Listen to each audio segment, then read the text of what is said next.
तो भारत से जो जहाज कलकत्ता वाले इलाके के होते थे, ईस्ट इंडिया वाला पूर्वी भारत का इलाका, वो जहाज भरे हुए होते थे माल से, सोने के सिक्के, चांदी के सिक्के, हीरे जवाहरात, और बहुत प्रचंड माल रहता था।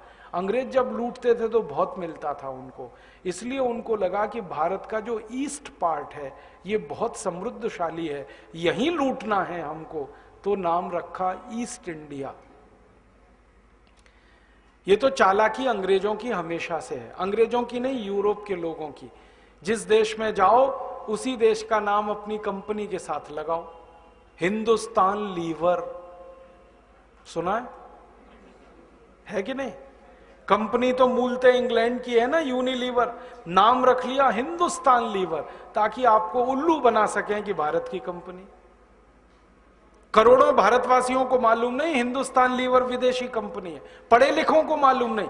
वो तो मुझे तर्क करते हैं, राजीव भाई ये तो भारत की कंपनी है ना, नाम में हिंदुस्तान लगा हुआ है। ऐसी ही कहानी है ईस्ट इंडिया कंपनी। तो भारतवासियों को लगे कि ये भारत की कंपनी, तो आ गए लेके उसको। अब पैसे तो थे नहीं, क्योंकि ये कंपनी दिवालिया थी। जब कंपनी बनी ना, तो मैंने वो मिनट्स देखी इनकी 1599 वाली, उनकी मिनट्स वहां लंदन में रखी है। ईस्ट इंडिया कंपनी का ऑफिस रहा लंदन में, वहां पुराने रिकॉर्ड्स हैं। तो देखा तो इनकी इनिशियल पेड अप कैपिटल 0 थी, शून्य, पैसे ही नहीं किसी की जेब में, और कंपनी बना ली। तो कैसी कंपनी होगी अंदाजा लगा लो, पैसे तो थे ही नहीं। फिर ये राजा के पास गए और कहा कि हमको लाइसेंस दे दो, हम जाएंगे भारत में। तो राजा ने पूछा गांठ में कुछ है, पैसे वैसे हैं? तो उन्होंने कहा है तो नहीं। फिर क्या करोगे भारत जाके? तो उन्होंने कहा यहां कुछ उधार लिया है हमने, भारत पहुंच जाएंगे, फिर हमें लगता है कि बहुत माल है भारत में, तो पैसे तो भारत से आ जाएंगे, आप बस लाइसेंस दे दो। तो राजा ने जो लाइसेंस दिया इनको, ईस्ट इंडिया कंपनी को, उसमें लिखा हुआ है कि तुम जो भी कुछ भारत में लूटोगे, माने ट्रेड करोगे। अब ट्रेड का हर समय अर्थ लगाना लूट मार, हाँ, नहीं तो समझ में नहीं आएगी आपको कहानी। तो राजा ने कहा जो भी तुम लूट मार करोगे इसमें मेरा भी हिस्सा है। तो कंपनी ने कहा ठीक है, आपका भी हिस्सा है। फिर राजा ने कहा इसमें चर्च का भी हिस्सा होगा।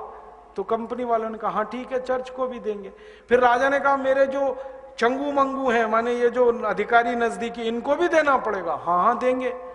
फिर ये जो पार्लियामेंट है इसको भी देना पड़ेगा। हाँ हाँ देंगे। हाँ हाँ करते गए, माने पैसे का बंटवारा पहले ही हो गया कि भारत में घुसोगे, लूट मार करोगे तो इतना प्रतिशत राजा को, इतना प्रतिशत चर्च को, इतना प्रतिशत एमपीज को, इतने प्रतिशत अधिकारियों को, जो बचेगा वो तुम्हारा।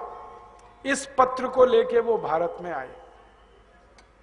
ये था उनका अथॉरिटी लेटर। अब घुस गए, जहांगीर के सामने पेश हुआ और कहा कि व्यापार करने का लाइसेंस दे दो। तो जहांगीर समझा ये करेंगे खरीद फरोख्त, और उनके लिए था लूटमार।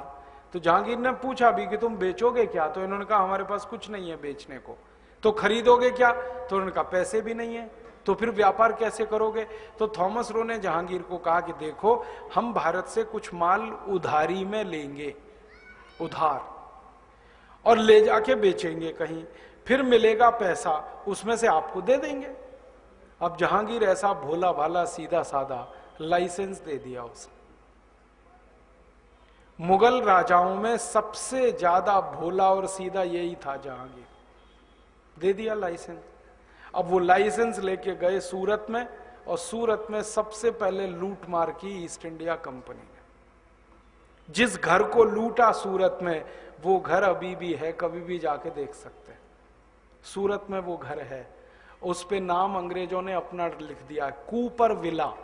पहले वो किसी राजस्थानी राजा का महल था, वहां लूटा इन्होंने, और लूट के पैसे आए। उस पैसे से फौज बनाई, सेना बनाई, फिर और लूटा, फिर और पैसे आए, फिर और लूटा, फिर और पैसे आए, फिर फौज बढ़ती गई, सेना बड़ी होती गई।